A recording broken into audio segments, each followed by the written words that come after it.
guys.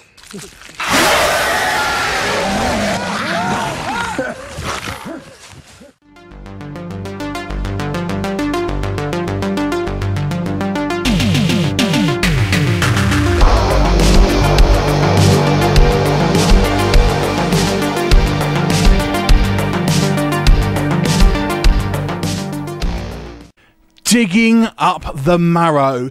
This is a faux documentary written, directed and starring Adam Green, the man behind the Hatchet series, among others. Now, this one stars Ray Wise as well, who you may know, I suppose, most notably from the Twin Peaks original series. Now, the story here focuses on Adam Green essentially playing a version of himself, a horror writer, director, who basically is contacted by someone claiming that they have evidence of real monsters, basically. And this is a character played by Ray Wise. And basically he kind of goes, they kind of meet up, and we hear this story about how all these kind of strange sort of creatures have essentially hidden from humanity and hidden in a kind of underground labyrinth called the Marrow. Now, basically, the story here focuses on these guys really having a kind of investigative documentary, trying to find out if this is true or if Ray Wise's character, Deckard, is just simply completely nuts. So, obviously, as it transpires, is he nuts, or is there actually some kind of creature things going on there, or is it people in masks making hoaxes? You have to watch the movie to find out. So this is a little bit of a meta film. It has got a story arc, so even though it is filmed in the style of a kind of a documentary, it does actually follow a narrative, which is obviously quite good.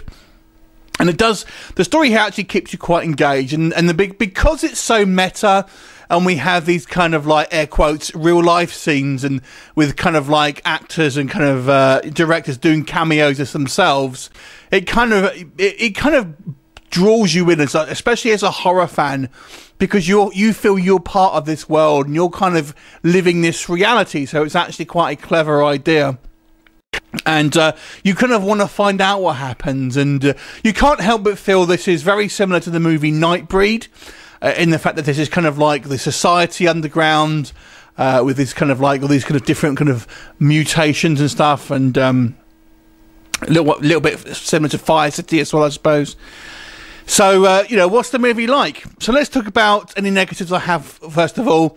The first one I'll have is Ray Wise. Now, he's actually a great actor, and there's nothing wrong with his performance, but I think it was a mistake to cast a quite recognisable actor in this kind of role as this Deckard guy. So it takes away, because we know he's an actor, obviously, so it would have been better, I think, if it was cast as an unknown. We don't know who he is. We haven't seen him in a bunch of work before. I think it would have made that kind of like suspension of disbelief that much more, because although we have scenes at kind of horror conventions with Green kind of meeting fans and talking to like Kane Hodder and stuff like that, so you kind of, on one hand, you feel it's obviously quite this is our world, so to speak.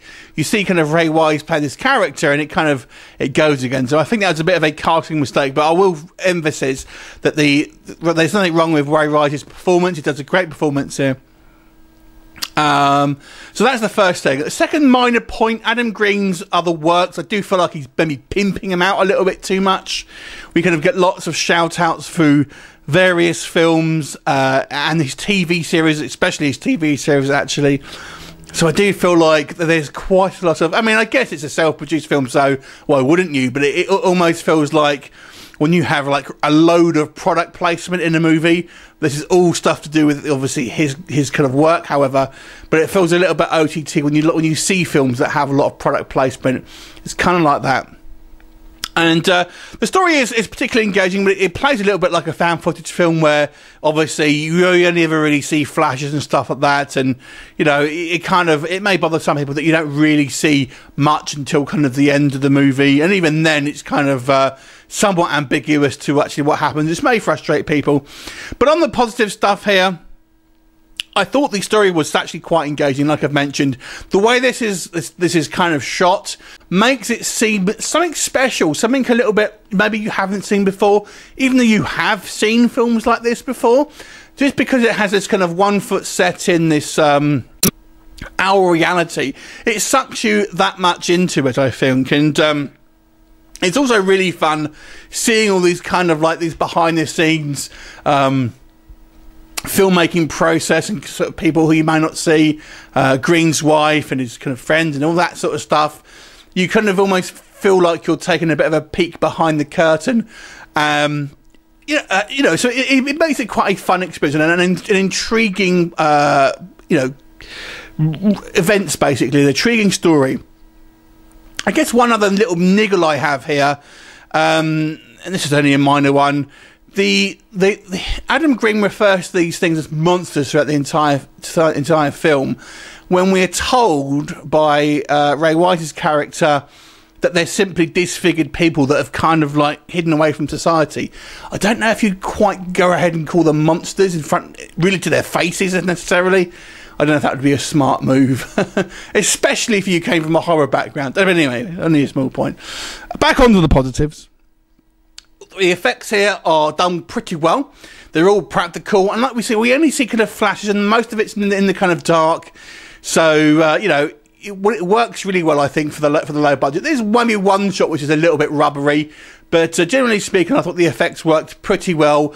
The end sort of sequence for me, I thought was really good. I really enjoyed that, and kind of quite chilling. And you really want to see more of it, but it ends at just the right place, I think, to kind of keep you intrigued. But I think the most best thing I can say about this film is just that this, although it's kind of has familiar tropes, you've never seen something quite like it. So I think it does a really good job of sort of sucking you in and making it an intriguing story that is both kind of has 1 foot in the fantasy world and 1 foot in our seeming reality. So it's a very good film, I thought, and not without a few flaws, but nonetheless, I was thoroughly engaged and enjoyed it a lot. So I'll give this movie a 7 out of 10. Have you seen it? What did you think of it? Leave me comments, and I'll look forward to seeing you next time. Bye for now.